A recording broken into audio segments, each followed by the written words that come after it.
Let's get the story from Broadwood. Rob McLean watched a second division Clyde take on Premier Division Kilmarnock. Rob's thoughts after a look at the early action in another very close cup tie. Plenty up for Kilmarnock for the free kick. McGowne was there. It's with Dylan Kerr away from McEwen. Struck by Colin McKee. It was well struck too. He just wanted it to dip a little bit more. Well, that was just about Kilmarnock's only moment of joy in the first half. In fact, they didn't have too much to shout about in the whole match. They're through to the quarter-finals of the Tennant Scottish Cup, and just about there, their satisfaction from this afternoon's efforts end. The only goal of the game came after 63 minutes, when Paul Wright was adjudged to have been grappled in the box by his marker, Jamie Prunty. A penalty was given, and Paul Wright dispatched the kick himself for his 10th goal of the season. Watch yourself tonight, make up your own mind about that decision, but it looked as if Clyde might have been hard done by. It's really them who take all the plaudits out of this afternoon's match. 3 19-year-olds, 3 22-year-olds in their lineup this afternoon, and two divisions between these two sides. At times, you would have been hard pushed to tell. Kilmarnock will be happy they're through. Other than that, they'll be pretty disappointed with their showing. They failed to take this game by the scruff of the neck at any point in time. Clyde, some great prospects here for the future. Watch the highlights tonight. Final scoreline from Broadwood: Clyde 0, Kilmarnock 1. Division club Clyde have already had to come through 3 rounds for their giant killing opportunity against one of the big guns. Kilmarnock got it tough at Broadwood. Today, Eamon, impressive victories over Huntly, Ayr United and St Mirren in their cup run so far ensured that another second division side, Clyde, went into today's tie against Premier strugglers Kilmarnock with their confidence high. Their Broadwood meeting was the popular choice as the game most likely to produce a cup upset. Rob McLean was there to see if it did. Clyde believe in giving youth its chance. There are 3 19-year-olds in this lineup and 3 22-year-olds. But the home team's chances aren't helped by suspensions to Stephen McAnulty and under-21 international Martin O'Neill. And Andy Gibson was called off due to a family illness. Graham McShane, who broke his leg against Celtic in the Coca-Cola Cup in August, has been brought in at the last minute. Eddie Anand wouldn't be here if jockey Scott was still manager of Hibs. Scott tried to sign the striker before he left Easter Road. Anand scored 25 goals last season and 21 so far this time. Paul Wright carries the main goal threat for the opposition, although he'll be a bit disappointed not to have more than 9 by now. He's back in the Kilmarnock side today after a bout of flu. Wright takes Jim McIntyre's place up front. Colin McKee returns in place of Mark Roberts, and veteran Ray Montgomery is back in the starting lineup to the exclusion of Derek Anderson. David Bagan is one to watch. He's not yet 20. And the referee for this Tennant Scottish Cup 4th round match is Mike McCurry from Glasgow. It's the Premier sides and the favourites who get it started. They feel they're due a good run in this cup competition. For Kilmarnock, it's a break from the day-to-day pressures, but here's a difficult start for them. That was MacPherson breaking away down the right-hand side. And just for a moment, a few hearts were in mouths among the Kilmarnock supports. MacPherson to Bagan. That's aimed for Ali Mitchell. He'll get there. Spectacular clearance by Prunty. One of the many here at Broadwood coming off the Football Academy conveyor belt. Here's Bagan. He's a prospect. It's a good cross too. Underneath it is McKee. Paul Wright almost there. Cleared by Clyde. Tom Brown trying the overhead kick. Any desperate clearance will do for Clyde at the moment. McShane against Bagan. Gets it at the second attempt. There's Paul Campbell taking too much time.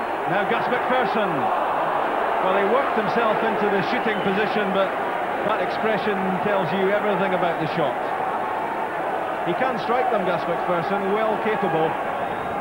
What he did here was work the opening and then couldn't come up with the shot. Wright against Brown, looked like 6 1/2 dozen, that's the way Mike McCurry saw it. It's play on. Bagan busy on the right-hand side.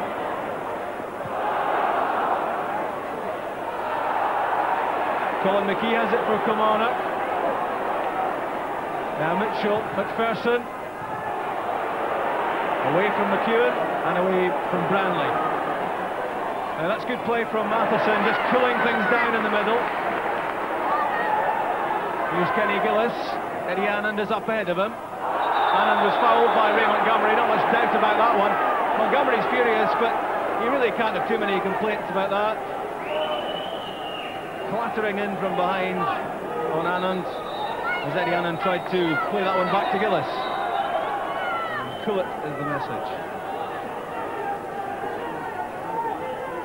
So this is an interesting position now for Clyde. Kenny Gillis is the man over the ball.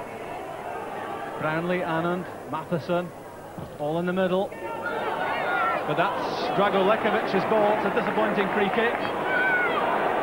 And now Kilmarnock on the counter. They look to break quickly. Dylan Kerr linking up. Good play from Knox. Brownlee, Gillis, now McGowne. There's plenty up for this cross ball, but again it doesn't find its target. Kerr intercepts. That's well done by Prunty. He looks very comfortable on the ball, does Jimmy Prunty. Well, Gardner Spears might not look it, but he must be happy with Clyde's showing so far. Anand now taking a moment to look at the options available. That's a bit ambitious. It was aimed at Craig McGowne, but Kerr cut it out, as did Jimmy Prunty with that through ball. Well, that's well played by Brown. Not so good though from Keith Knox.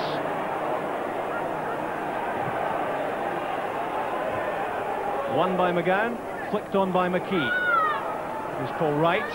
Colin McKee's got pace, he's in behind Prunty. Chips that one in the direction of Paul Wright. Bad clearance. Tom Brown takes a return. Good important tackle. And finally, over the top from Ali Mitchell. Bit of pressure from Kilmarnock, but just struggling to unlock the Clyde defence when they get to the edge of the box. 1-2 there between Brown and Mitchell. The shooting chance fell to Mitchell. Disappointing. Long run from the midfield by Bagan. In behind Keith Knox, couldn't keep the ball in, but he had been fouled and there was no advantage. Keith Knox was the man who made the tackle. Plenty up for Kilmarnock for the free kick. McGowne was there. It's with Dylan Kerr away from McGowne.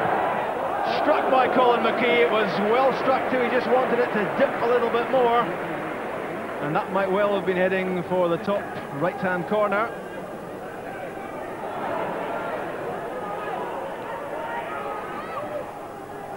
McGowne looking for Campbell. That's a good-looking cross. Lekovic can't get there. Eventually does, and very nearly a disaster for Lekovic.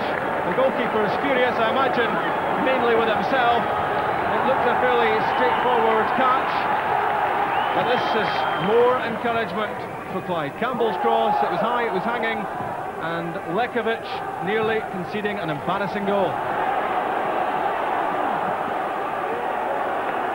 Gillis, Mark Reilly, well done though by Kenny Gillis. The return ball from Anand, cut out by Kerr, and that's half-time. A first half full of encouragement for Clyde and full of disappointment for Kilmarnock, and it was very nearly major embarrassment for this man when, spilling that cross towards the end of the first half, he nearly conceded a goal to second division Clyde.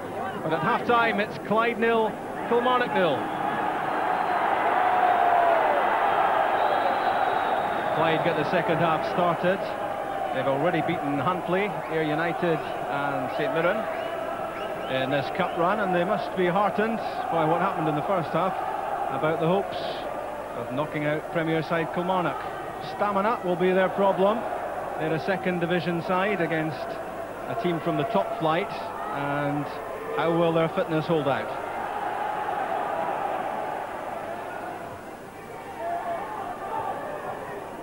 It's head tennis, and Prunty just plays that ball back to McLean.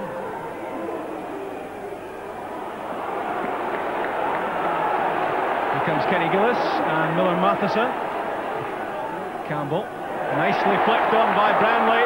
This looks promising. Gillis with the through ball, Anand flicks it back. It was a nice idea. Eddie Annan must have been tempted to have taken that on his own, but he just backheeled it. And it was almost a really good scoring opportunity, although that looked like handball from Gillis right at the start of the move. Cleared by Kilmarnock. Both Anand and MacPherson up the line for that throw-in from McShane, and Eddie Anand foul. Taken quickly, it's a good one from Campbell. Here's MacPherson, 1 against 1. Here's a chance for Paul Brownlee. Tried it first time, and what a disappointment that is for the 19-year-old.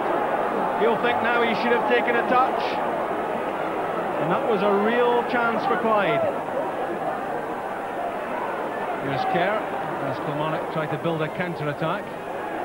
Wright just drags it away from Brown. Here's McKee, shadowed all the way by Craig McEwen.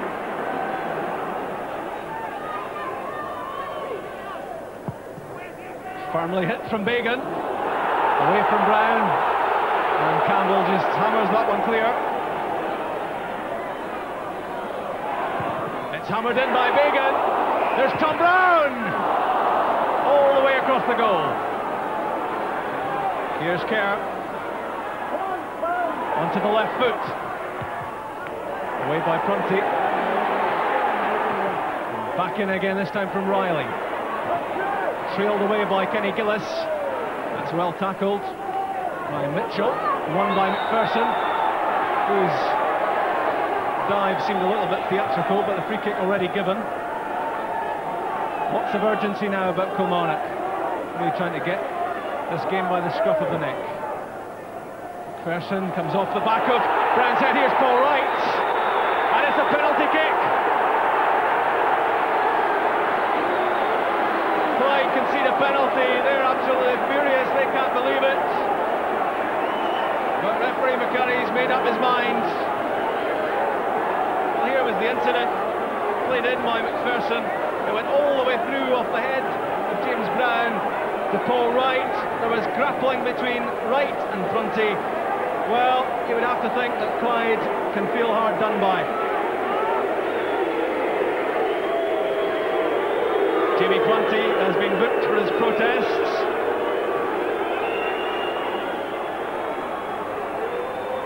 Here comes Paul Wright. And Wright scores. Kilmarnock have the lead.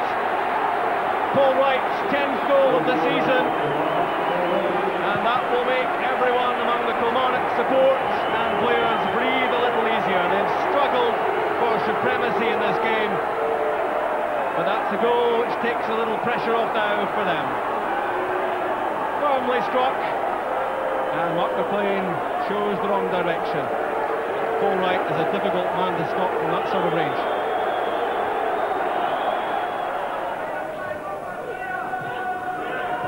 Bagan, first time for Mitchell. It's a chase for pace. James Brown wins it.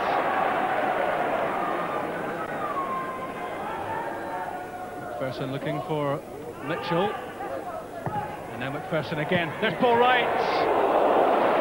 He's well capable in those sort of positions. He's won goal of the month and goal of the season competitions before, and where he's concerned, this sort of effort is well worthwhile. Off target that time. Clyde would love to get the goal that pulls them back into this game. Carrigan against MacPherson, a youngster against a vastly experienced player. MacPherson knocks it down. Here's Eddie Anand, and Ray Montgomery making the decision to clear it. He says, what else could I do? Out came Lekovic, in went Anand, in went Montgomery too, and this was a bright little moment. It was a good knockdown from MacPherson. One of the teenagers, Paul Campbell, with the corner kick. Out comes Lekovic. Challenged by Eddie Annan, but comfortably his.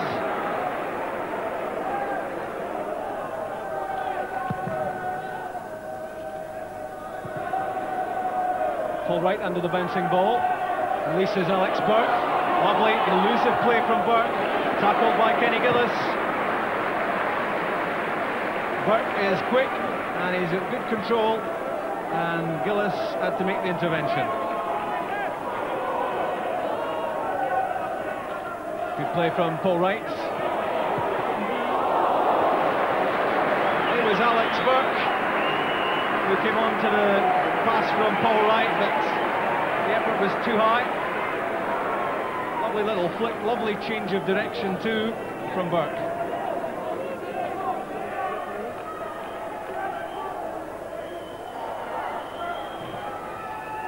Kerr downfield, came off the top of the head of Paul Brownlee. Out from Prunty, who didn't like that challenge one little bit.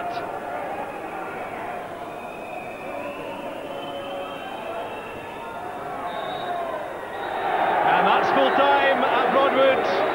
Kilmarnock are through to the quarter-finals of the Tennent Scottish Cup. There's the man who scored the only goal of the game, Paul Wright, with a penalty after 63 minutes, after he was adjudged to have been held back in the area by Jamie Prunty. It was a decision the Clyde fans didn't fancy one little bit. But really, Wright was the only goal scorer, but it's Clyde who take all the plaudits this afternoon. Two divisions between these two teams, and a lot of the time this afternoon, you'd have been hard pushed to have been able to detect that. Some really good prospects in this young Clyde side, but it's Kilmarnock who make progress. Final score, Clyde 0, Kilmarnock 1. Bobby, you're through, but that was a bit of a struggle. Yes, we knew it would be. We knew it wouldn't be easy coming here. Clyde are quite a good team and knocked the ball about. I didn't feel anybody knocked the ball about well today, all the same. It was a typical cup tie, it was intense stuff. But I felt we shaded over the piece. That's the way it went. Were you disappointed that your team didn't get more of a grip of the game, though, against a team who were two divisions down? I felt we had most of the ball and most of the play was in their half. But as you said, we didn't really turn it into goals. We got into good wide areas and our delivery wasn't the best, or if we did deliver, we weren't finding anybody with the ball. But over the piece, we're in the next round and we're just going to be happy with that. Gardner, the penalty kick won the game. How did you feel about the decision? We felt it was particularly harsh, Rob. Having just seen the rerun on your monitors here, we haven't changed our mind. We still thought it was harsh. Technically, maybe, was it right? Well, no, not even technically. No, I wouldn't even concede that. But we don't want to make it sound like sour grapes. Kilmarnock are through, and the best of luck to them. And you know, we'll just lick our wounds and come back and try and do better. Eamon, we'll talk about that penalty in a second, but you were at Broadwood today. Overall, what were your impressions of the game? Well, the first thing that was amazed me, it wasn't blowing a hurricane at Broadwood. It's the first time I've been there. It's actually a calm day. I thought that both teams were trying to pass the ball about. You know, and you look at Clyde, they're very, very small physically. A lot of nice players, but you know, didn't really look like they were threatening much against Kilmarnock at all. I agree with Bobby Williamson. I thought they shaded it. They were the better side, they were the better physical side, the better passing side, but they never looked like scoring, really. The interesting parts to me were having a look at Eddie Annand, who's, you know, drawn a lot of attention from various clubs. He was quite poor today against, you know, stronger opposition, yeah. But all in all, it was quite a good game. I would say Kilmarnock definitely didn't deserve to lose the game. The penalty we'll talk about later. No, let's talk about it now. Let me say it. It's the softest I've seen in years. There you are. Well, can I come clean? I thought up in the stand that it was a penalty kick. I thought he fouled the lad, and you know, when I've now got the benefit of nobody's even claiming it. Yeah, but I mean, if it had happened outside the box, I think it would have been a foul. Paul Wright gets in. The young defender, Jamie Prunty, gets the wrong side of him, and it's that left arm, I think, which convinces the referee that it's a penalty. It comes across his chest, and you can see here from this side, there's a left arm coming in, just holds him momentarily, and that made the referee's mind up for him. But I would agree with you with the hindsight of the television monitor, it was harsh. Certainly. I mean, I don't think even impeded his stride. John, whose side are you on here? Well, I thought Paul Wright did very well backing into him, and I thought he was a wee bit fortunate to get the penalty. Thank goodness for that. Billy? Oh, undoubtedly he was lucky. Maybe technically it was a penalty, but it was very, very soft, and you can understand the disappointment. But these things happen, unfortunately. Yeah, I've got to own up to being a Clyde sympathiser on this one, haven't I?